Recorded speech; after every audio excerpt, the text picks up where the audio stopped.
tant de personnes se sont fait piéger. Alors, le bien est mélangé avec le mal. Donc la personne, elle voit le bien, elle va tout englober. On a fait déjà des vidéos là-dessus. Les Taoua.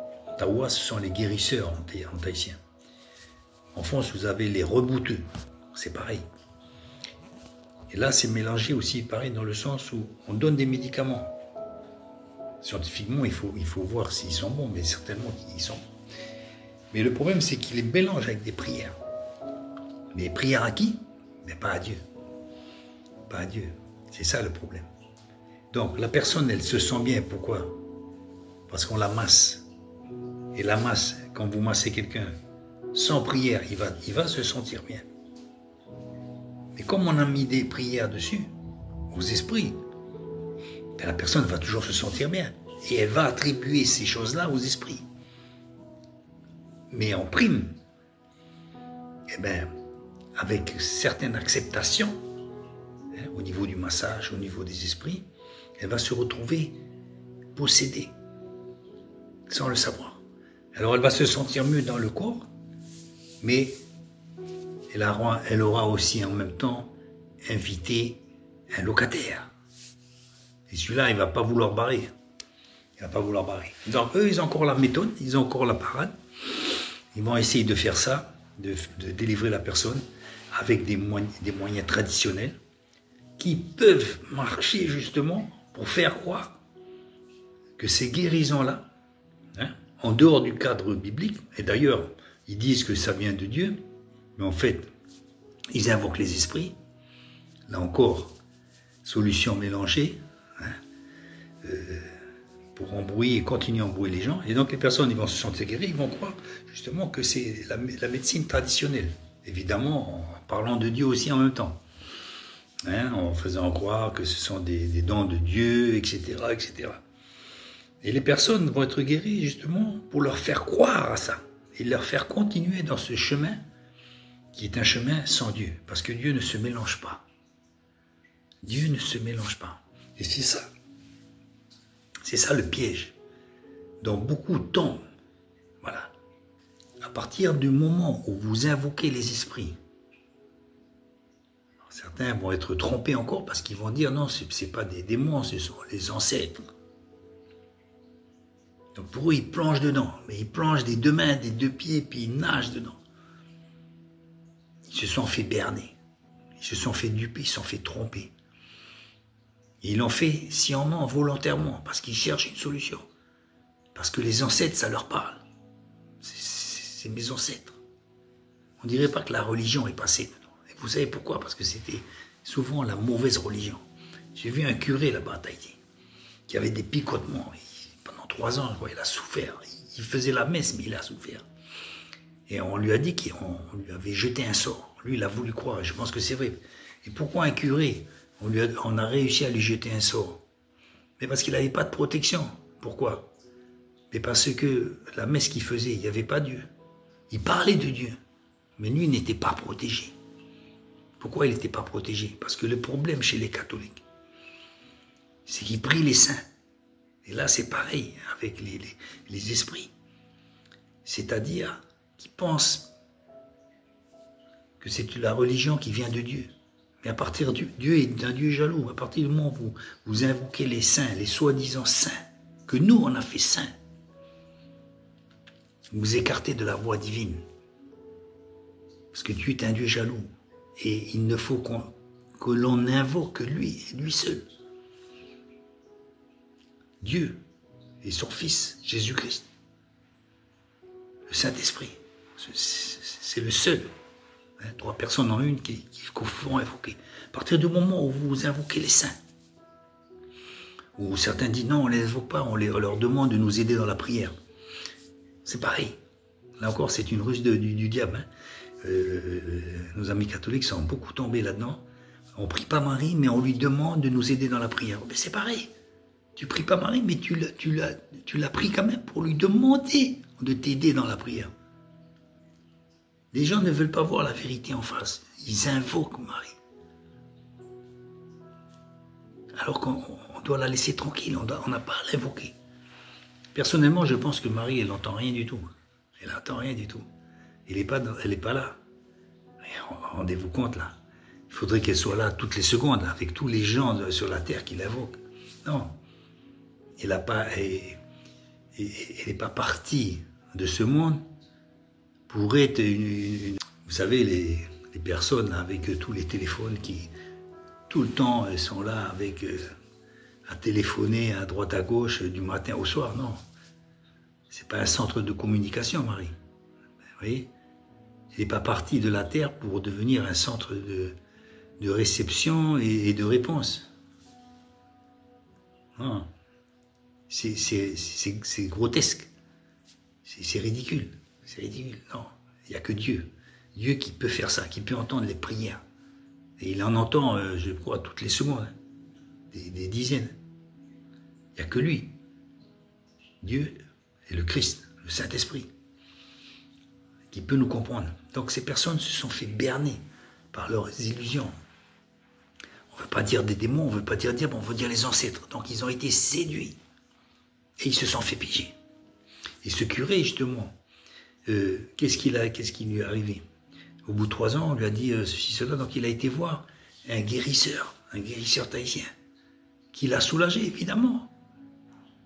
Évidemment, il l'a soulagé, mais c'est pas un remède de Dieu. Et ces choses vont marcher pour lui faire croire à ça. Pour lui faire croire à ça. Donc avant, il était attaqué par les mauvais esprits, maintenant il est guéri par les mauvais esprits. Mais c'est toujours les mauvais esprits.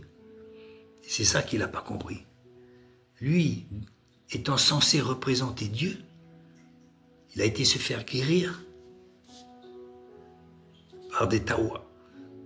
Il a été se faire guérir. Comme s'il disait aux autres, voilà, moi je parle de Dieu, mais mon Dieu à moi, il ne peut pas me guérir, c'est vous là. Et évidemment, il va l'enrober avec un papier cadeau comme façon de dire ça vient de Dieu. Non. C'est pour ça que beaucoup de personnes sont pour quitter l'église, parce que bien souvent l'église, pas l'église, mais certains membres de l'église sont des très mauvais représentants de Dieu. Très mauvais. Étant chrétien un jour, ça ne veut pas dire chrétien toujours. Donc il faut rester dans le cadre, il faut être vigilant. Appliquer le discernement des esprits. Le discernement. Tout a été mélangé. Il n'y aura pas de manifestation pour leur faire croire. L'esprit va rester tranquillement là, dans ce corps. Parce que tout le monde sait qu'il a été guéri, donc voilà. Autrement, les gens ils se redisent, ah, mais quand il a été voir le guérisseur, puis il est possédé. Donc il ne faut surtout pas que la lumière soit mise sur le mal que peut faire un guérisseur. Je connais l'histoire d'une personne qui était chrétienne, hein, depuis longtemps, des années. Et un jour, elle a eu la mauvaise idée d'écouter sa femme, de soi-disant mettre de l'eau bénite, etc., d'aller voir un guérisseur. Et maintenant, il est à l'asile, chez les fous. Hein. C'est très difficile de la voir. C'est très difficile. Pourtant, il a connu le Seigneur. Mais dès qu'on s'écarte un peu, là, crac, c'est très dangereux. Il ne faut pas s'écarter. Si on a connu que le Seigneur est bon, alors il faut rester. Si on a fauté d'une manière ou d'une autre, qu'on se rappelle qu'on a fait quelque chose, un petit gris-gris, une petite cérémonie, une petite offrande sans le savoir, ou en le sachant, mais en ne pensant pas que c'était mal.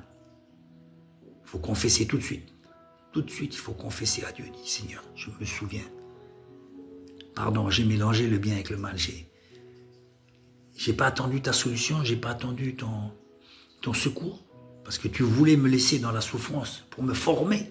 Et moi, j'ai voulu vite en sortir. J'ai voulu prendre un raccourci et j'étais voir ce genre de personnes.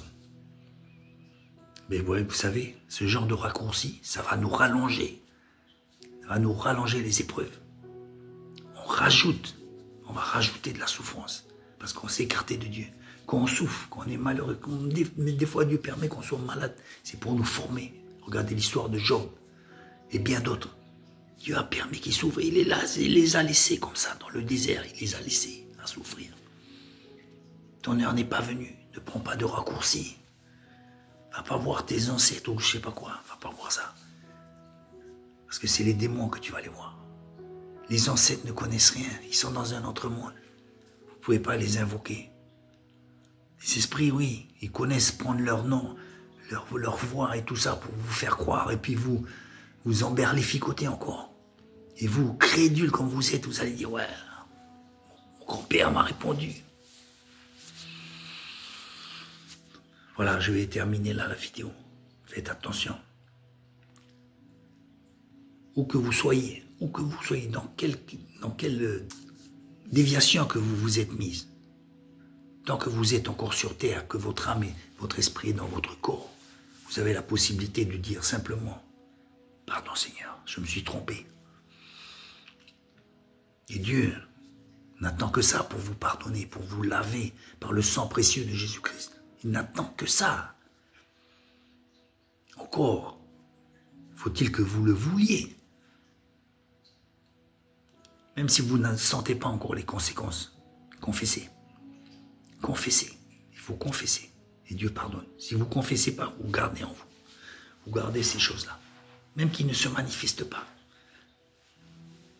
Vous avez fait une erreur, même si vous ne voyez pas encore les conséquences comme certains, qui sont déjà plus perdus et de plus en plus perdus. Il y a certains qui sont devenus fous. On les a ignorés, on les a laissés un peu dans le coin, on dit ouais, c'est ceci, cela. Mais en fait, si vous regardez bien, ils ont touché à ces choses-là. Ils ont touché à ce genre de choses-là. Ils se sont éloignés d'une manière ou d'une autre de Dieu, de la voix du Seigneur. Je vais terminer. Lisez la Bible. Priez, repentez-vous. Priez sans cesse. Ne prétendez pas prier et puis en même temps invoquer les esprits. Parce que vous êtes en abomination avec Dieu. Dieu est un Dieu jaloux. On ne mélange pas les torchons et les serviettes, on ne mélange pas. Dieu est un Dieu jaloux. Quand vous venez avec lui, c'est 100% avec lui. Ne rajoutez pas des petites choses comme ça, à droite, à gauche, là. Non. Confessez. Dieu va vous pardonner, va vous renouveler. Allez voir les hommes de Dieu, des vrais, que Dieu va vous diriger.